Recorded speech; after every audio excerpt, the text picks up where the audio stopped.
Hello everyone, welcome to today's webinar brought to you by Microbial Insights on microbiologically influenced corrosion. This is going to be about understanding the enemy to protect our infrastructure, and we appreciate that you are taking the time to join us today. It is my pleasure to introduce our esteemed speaker, Dr. Judith Kaniz. Dr. Kaniz is a senior research scientist at the Ludovica University of Public Service, Hungary, where in addition to her teaching duties, she leads investigations into critical areas of environmental science. Dr. Kaniz holds a PhD and degree in biology, with her research focusing on the fate of contaminants of emerging concern in small on-site water treatment systems and on microbiologically influenced corrosion in industrial cooling water systems, drinking water distribution systems, and other industrial systems.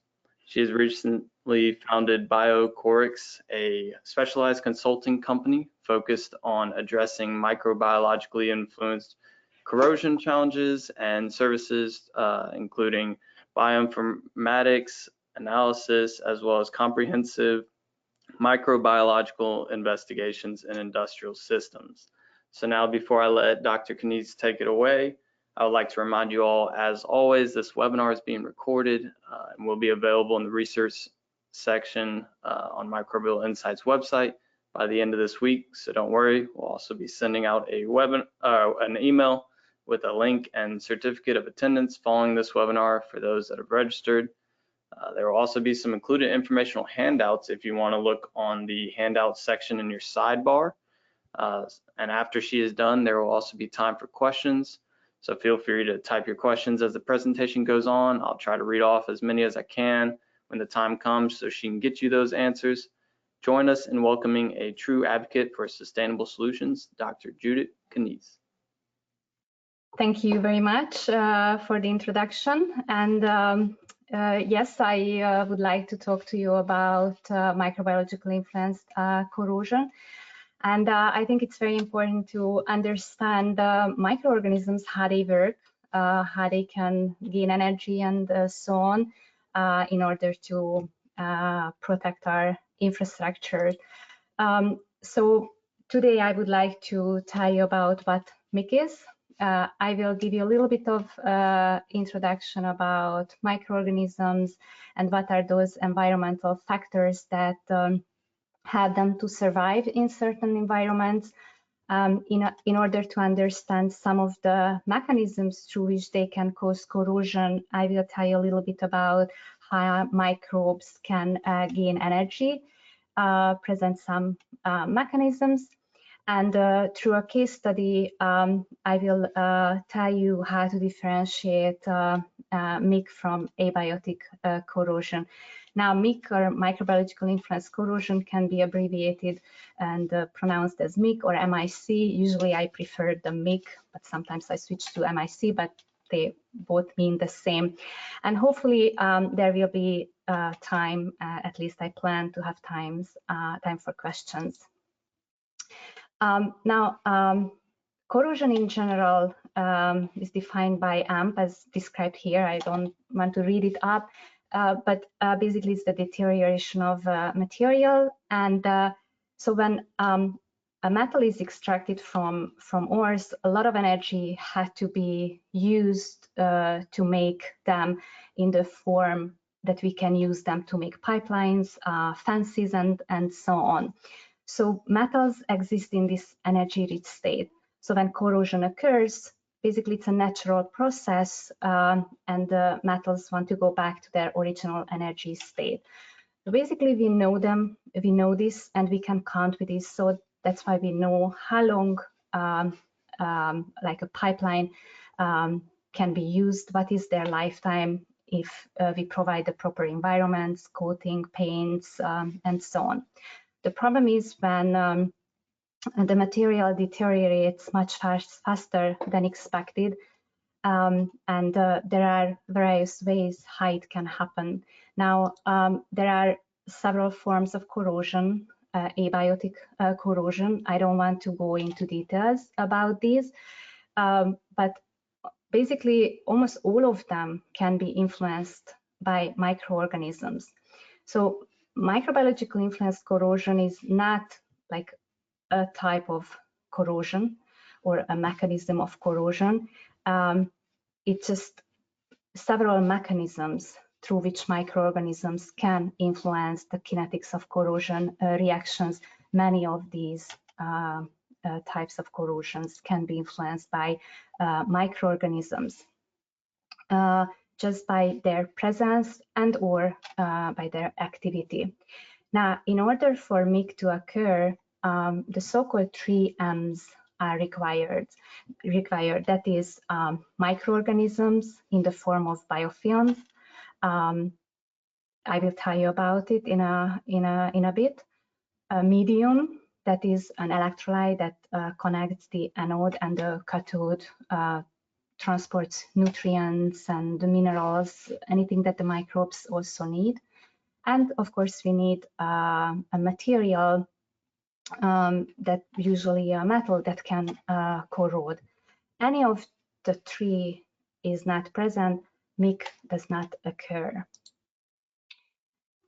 So microorganisms, when we talk about microorganisms, we talk about organisms that cannot be seen by the naked eye. The 2 main groups that are really relevant, or the most relevant to corrosion, are bacteria and archaea. They are prokaryotes, but fungi can also produce organic acids that can deteriorate metals. And also there are some literature about algae contributing to corrosion, although there are more data about their use in protecting corrosion. And now I would like to highlight that microorganisms, especially prokaryotes, have appeared on Earth 3.5 billion years ago. Now, they had a lot of time to adjust and to adapt to this environment. And I would like to warn you that not to underestimate them, because they find a way to find any niche where they can live, where they can grow, even if it's a built environment or one of our pipeline systems, for example. And there they can do severe damage. I don't want to give you cell biology lectures, just would like to highlight 2 features. I speak about prokaryotic cells, and if some of you are not familiar with microbiology, I just would like to clarify what it means. It simply means prokaryotes are archaea and bacteria, those cells that don't have a membrane-bound nucleus, their DNA is floating free in the cytoplasm, and eukaryotes are those that have a real nucleus, a membrane-bound nucleus. Those are plants, fungi, and animals.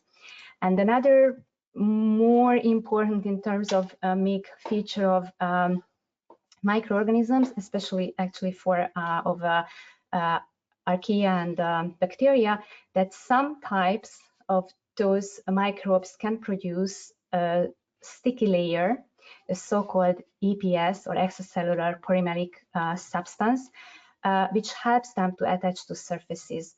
Microorganisms prefer to live on surfaces. They can found in floating in bulk fluids, but they like to attach and form biofilm. Now this picture is a biofilm developed on the bristle of a toothbrush. Very nicely, you can see the cells embedded in an EPS matrix. And this figure, image is from one of our studies where we are doing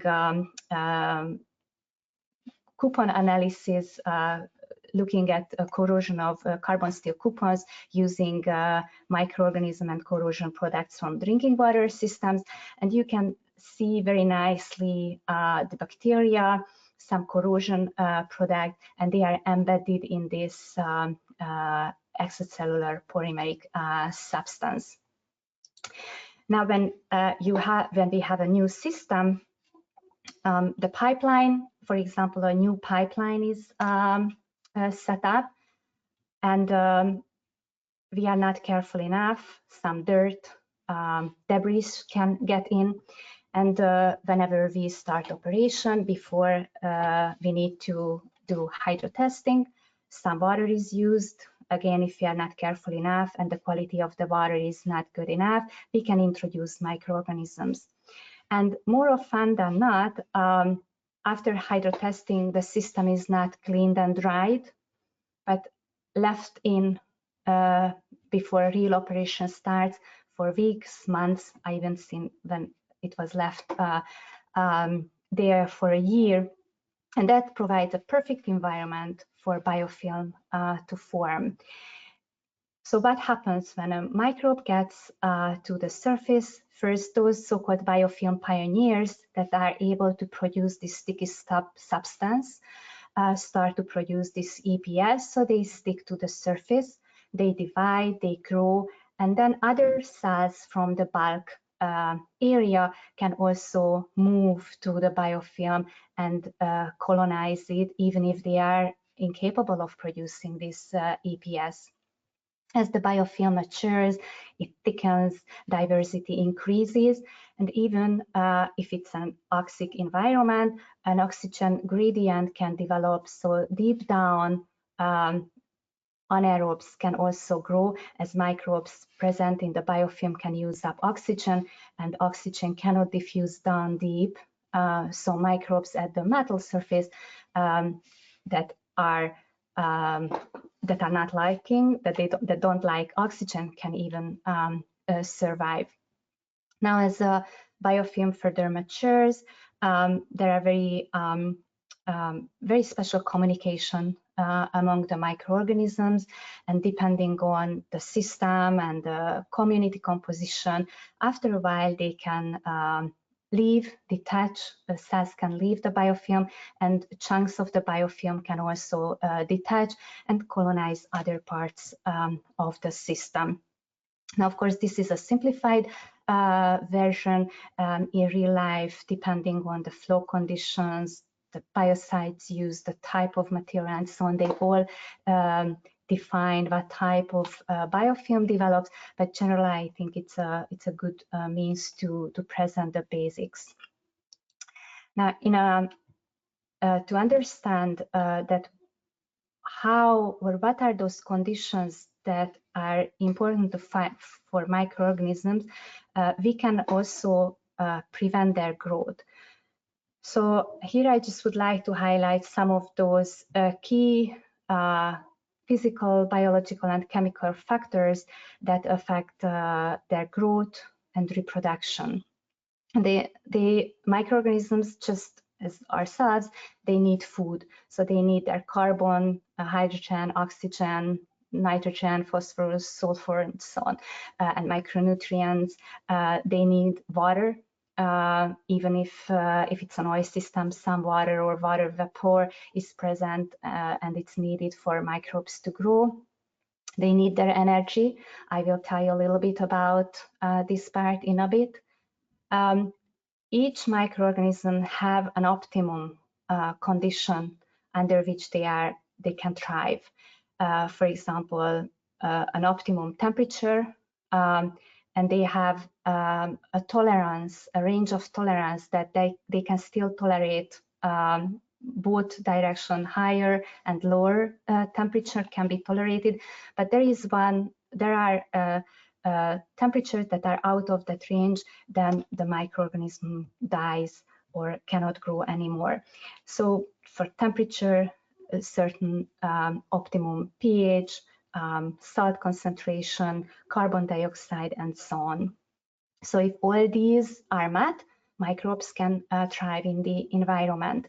It's also important from their perspective that there are no toxins, no biocides that would prevent their growth.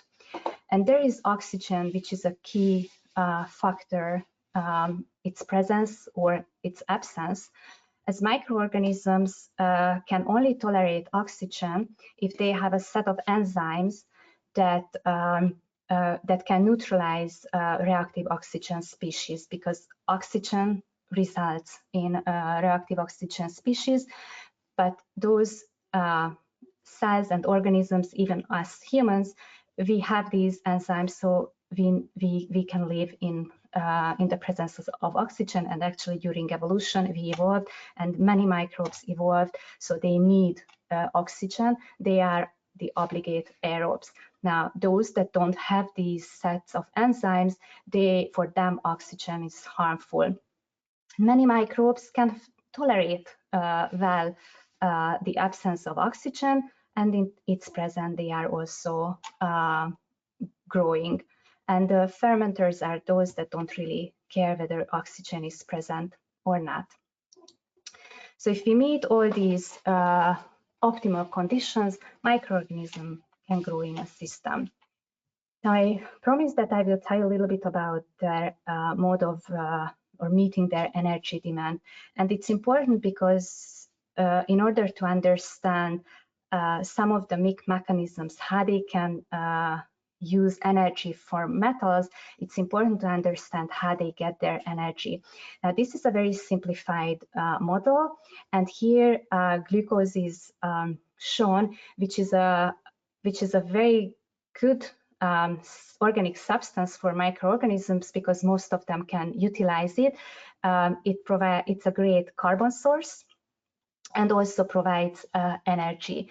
So when glucose is used and oxidized during metabolism, carbon dioxide is produced, and the hydrogen ions and electrons are transported by special carriers into the cell membrane, where electrons are added to an electron transport chain, which is a set of electron redox mediators, and as electron transports from one to the other, loses its energy, and in the end, oxygen, if we talk about an oxic condition, oxygen picks up this electron. It's called, oxygen is the final electron acceptor.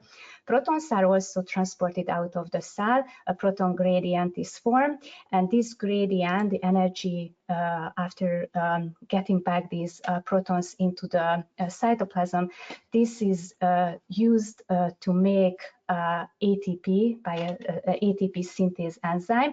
And why I need to tell you about it is because ATP is a key molecule in microbiology. We call it as the molecular currency of the cell because it stores energy. ATP has so-called high energy phosphate bonds. So when ATP is formed from adenosine diphosphate, an extra phosphate group is added, the energy that basically is coming from glucose is stored in this high energy bond.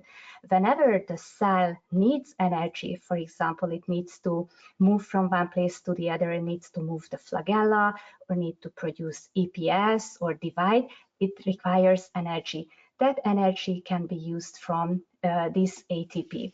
And ATP is also used in a technique because we can detect in the field the biomass just by measuring the amount of ATP in 1 gram of a corrosion product, in 1 liter of water, or on the surface, like 1 quadrat centimeter of a surface next to a pit.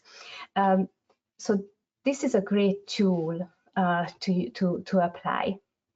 So ATP is produced. This is how cells store the energy.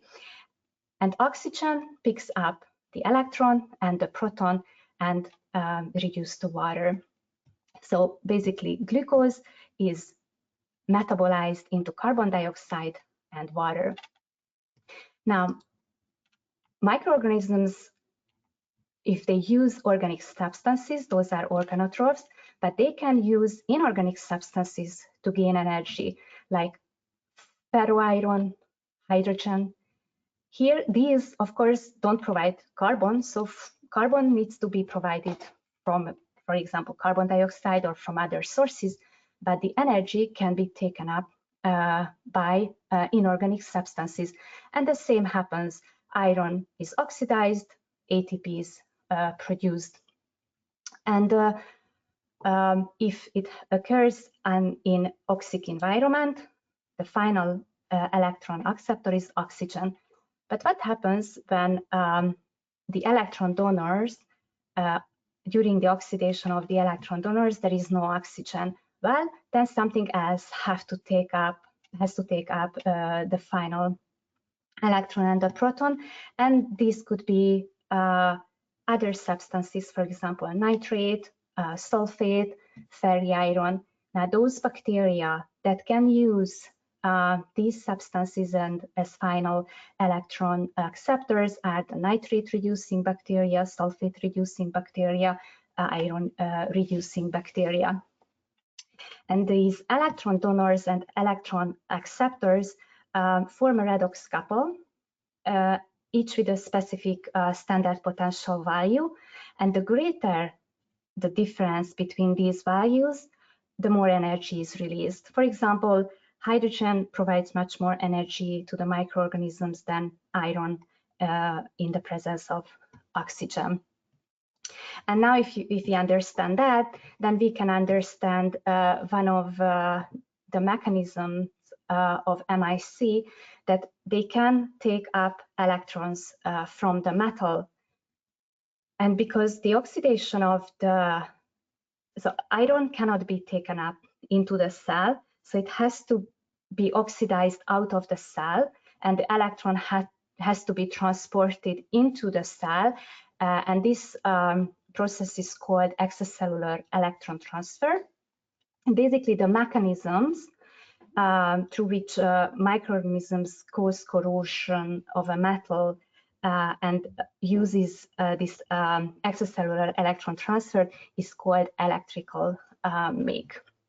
And this EMIC can be achieved through direct electron transport when the microbe attaches or have direct contact with the metal through its cell membrane or through nanowires, or they can have soluble electron transfer mediators that are released from the cell. They pick up the electron and return back to the cell and can be used for respiration. But other mechanisms are also occurring in a system where MIC happens. For example, the biofilm itself can be a cause or can result in corrosion. It's been shown that even cell-free EPS can cause pitting, because as biofilm forms on the surface in an environment where there is oxygen, it prevents oxygen reaching to the surface where biofilm is formed, while next to it the metal is still free for oxygen to reach the surface. And because biofilm usually forms in patchy arrangement, this is often the case. So just the biofilm formation creates differential aeration cells and can lead to pitting corrosion. In crevice corrosion, biofilm or deposited metals can create areas that are shielded from the bulk environment, from the bulk fluid, and metal ions can hydrolyze, and that can create an acidic medium, or it can attract sulfate, chloride, and result in a self-sustaining pitting. And finally, microbe can also produce corrosive metabolites, for example, organic acids, sulfur species that can enhance corrosion reactions or damage the passive layer. So these mechanisms in themselves, or enhancing originally abiotic corrosion mechanisms, can result in huge economic and environmental costs. And though we hear the most about MIC from the oil and gas industry, actually many other industries are affected.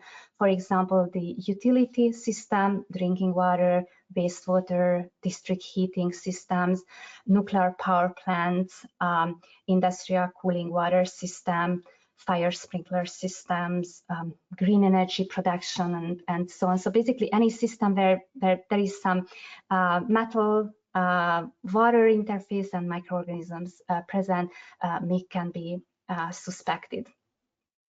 Now, if an asset is affected with a corrosion, how can we differentiate whether it's abiotic corrosion or MIC?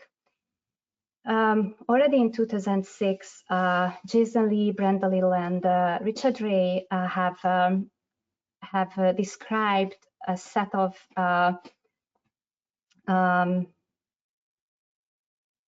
diagnostic points that has to be made or collected in order to diagnose MIC.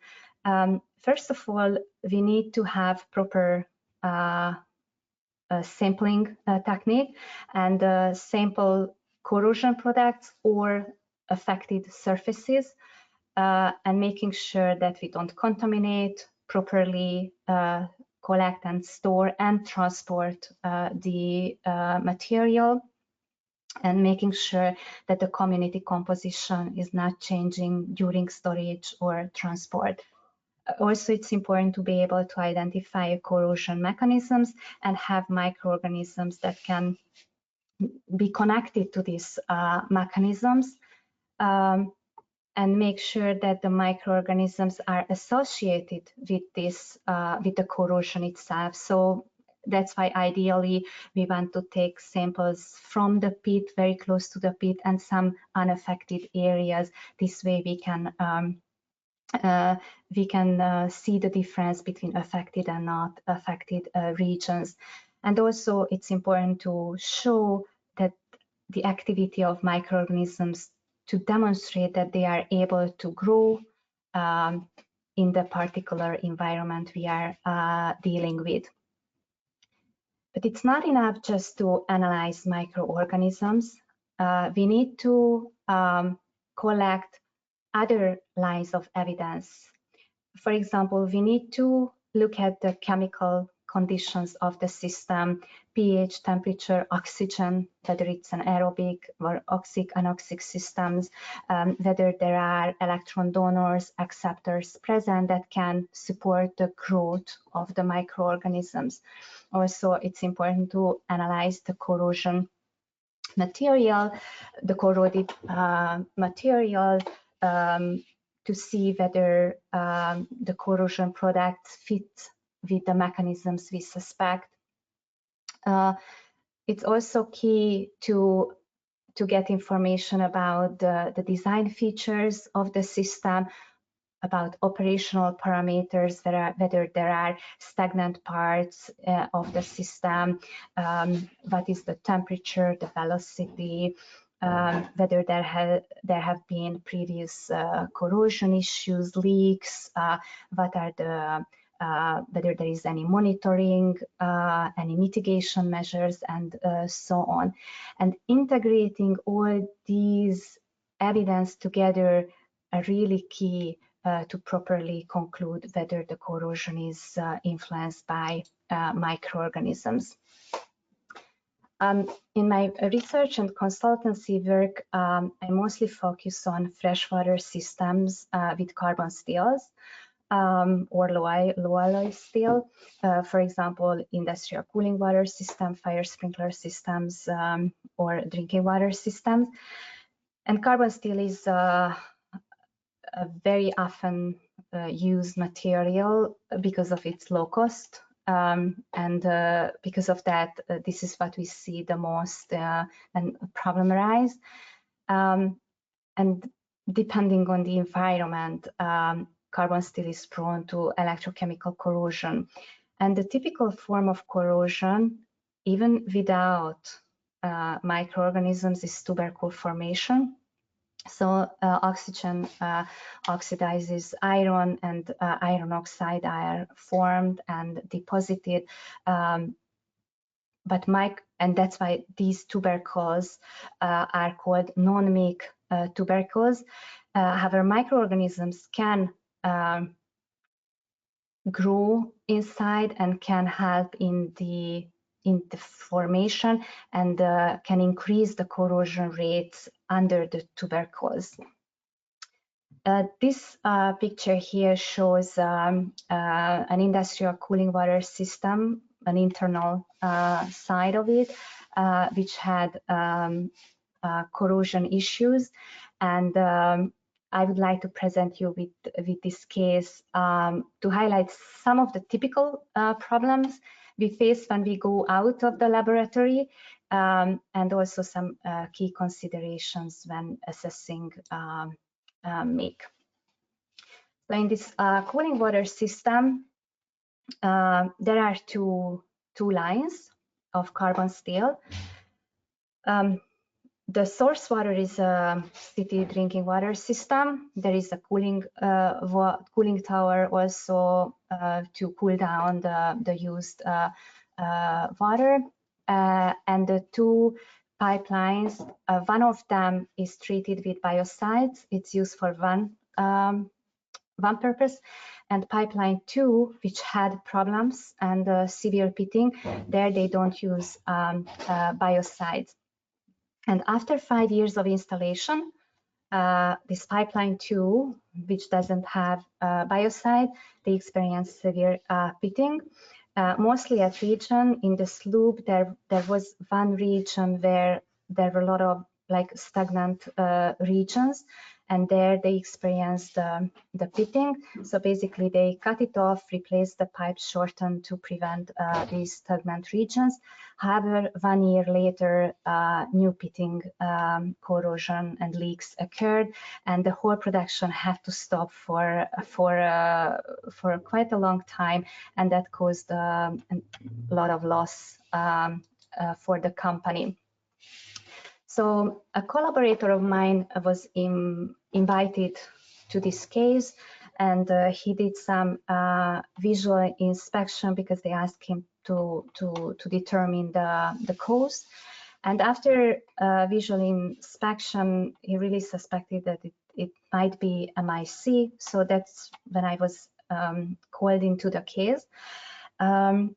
Unfortunately, and this is the beauty of real-time examples, that time the pipes were not open anymore, so I could only get liquid samples and corrosion products. We couldn't get inside the pipe, but what we did is overviewed previous results and the design and operational parameters, and performed a molecular microbiological analysis. So in the system, what's important to know is that there are periods when operation stops, that the water remains stagnant, and at the water-air interface there is increased corrosion, like in 2/3 of the pipeline, around 3 and 9 o'clock position. But the majority of the corrosion issues were at 6 o'clock position. And the general metallurgical, chemical, and corrosion analysis did not really explain the phenomenon. So that's why we performed some more experiments. The visual inspection did not reveal much difference between the two pipelines. Pipeline 1, the one with the biocide, had also tuberculation, some pitting under it, but the tubercles were hard to remove, while in pipeline 2 there were much more sludge inside, and the tubercles were much easier to remove, and under them localized pitting was observed.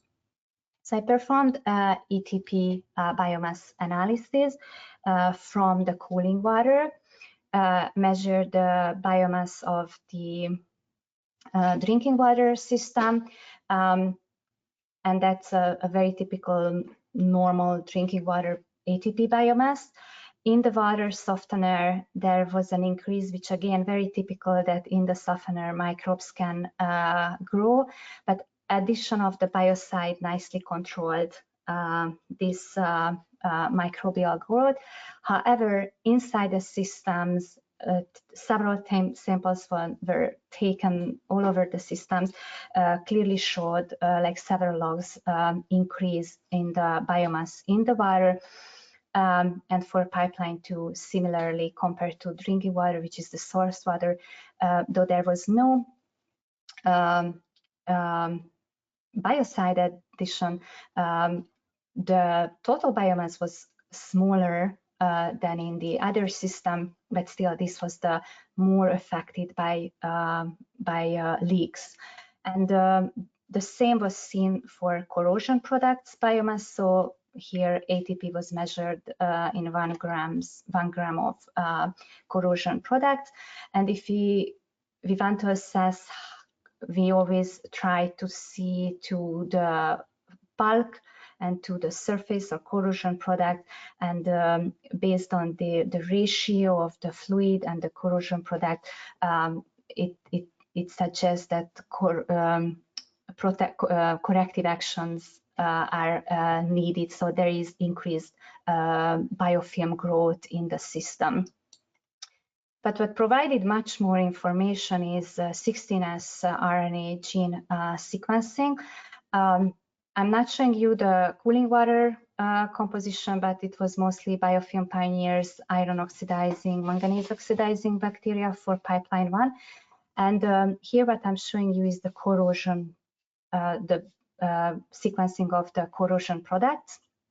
And here you can see a representative of one of the sample, but we did like 3 measurements on 3 different samples, and very similar results we got. Microbial was the most abundant, which is a very typical drinking water microbe, iron oxidizing, manganese oxidizing bacteria, biofilm pioneers, and typical drinking water microbes. On the other hand, in pipeline 2, the one which was more severely affected with corrosion, there was the much more diverse community. Here you saw like 22% of the microbes. Here 9% was the top, and a lot of other microorganisms, so much more diverse.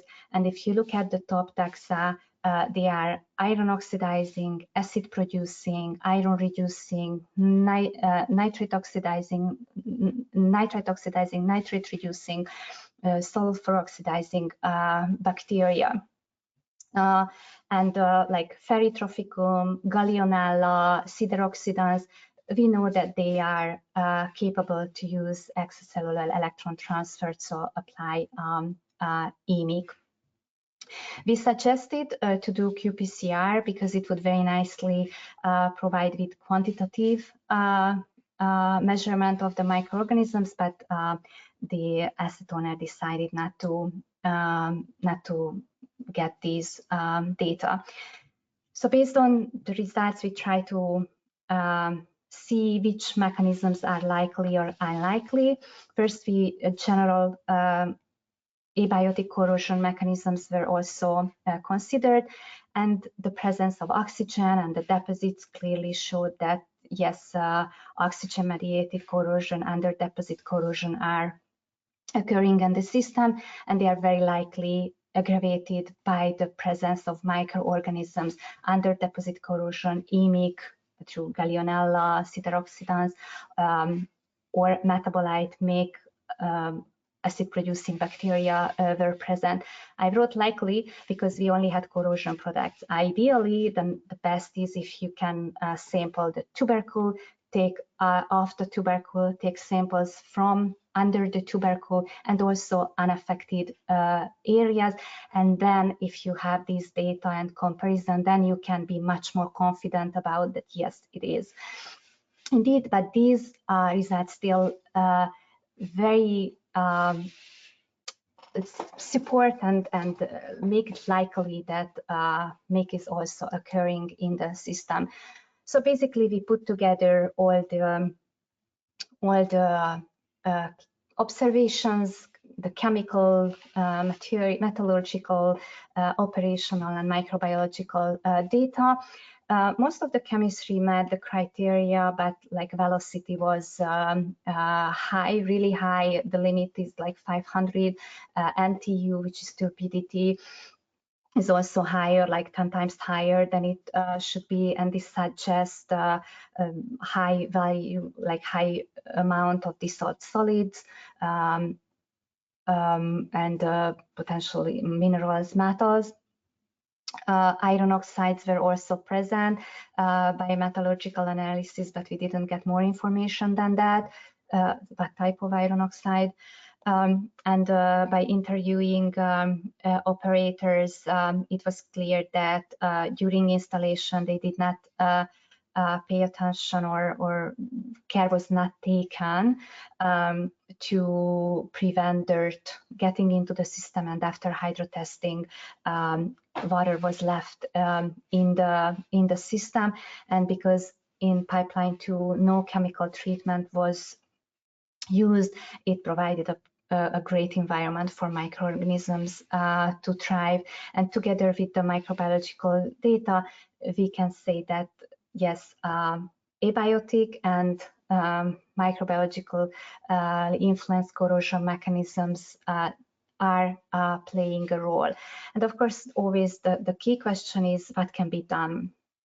Now, just adding chemical will not resolve the problem, because chemicals like biofilms are great because they provide great resistance against chemicals, and these hard tubercles prevent chemicals to reach to the depth of the tubercles. So first, physical cleaning is very important. And after, some dispersant might be helpful to remove any remaining corrosion deposits and biocides to prevent the growth. Potentially coating can be applied, but of course, if there are wall-through penetrations or very thin walls, deep pits, those pipe sections might need to be changed. But I would like to highlight the importance of monitoring, because even if everything is done perfectly, we don't know what's going inside the system unless we monitoring it. And unfortunately, this is something that asset owners often like to prevent the use. Okay, so from this case, some of the take-home messages are summarized here. First of all is that integrating multiple lines of evidence is important. And hopefully I was able to highlight the benefit of the molecular microbiological techniques. And I personally like to use ATP, as I think it's a great tool. You can get information on site very quickly, but it just in itself is not enough, because you just, as you can see, a higher biomass is not an indication of MIC. So other microbiological evidence are needed, and these are also need to be combined with other lines of evidence. And as you saw, ideal samples versus real-life scenarios as depicted in this figure. Basically, this shows what I like to have, like the type of samples, how many samples, what type of analysis to perform, and so on. And this is reality, what I get.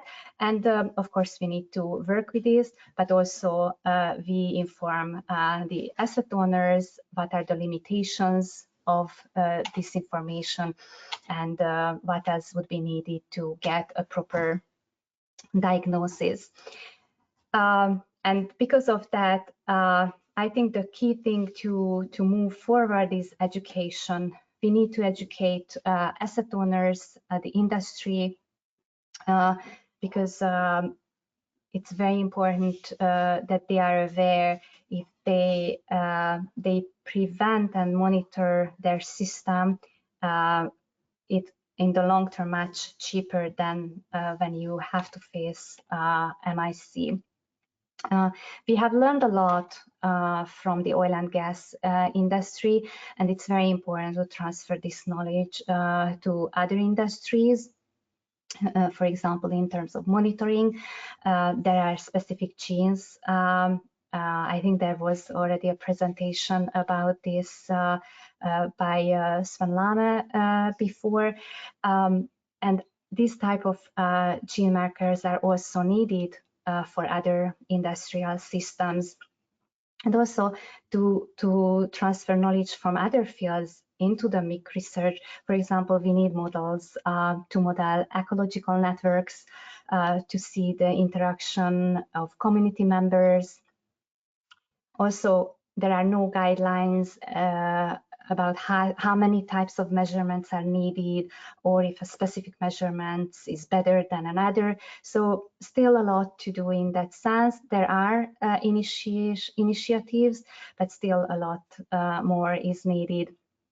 And also there is a communication gap between different disciplines and many others that has to be addressed. And actually we are trying to address some of these issues in an initiative, a European initiative of cost action. We are building a European MIC network and trying to bridge industry and academia.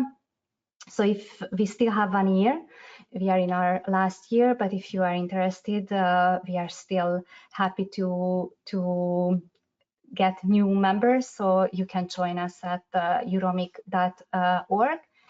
And let me leave you with some free resources. We have developed online courses with the lead of Rick Eckert and Torben Lundskabus, and they are free resources. I will provide you with QR codes on the last slide about threat assessment and how to prevent or mitigate MIC.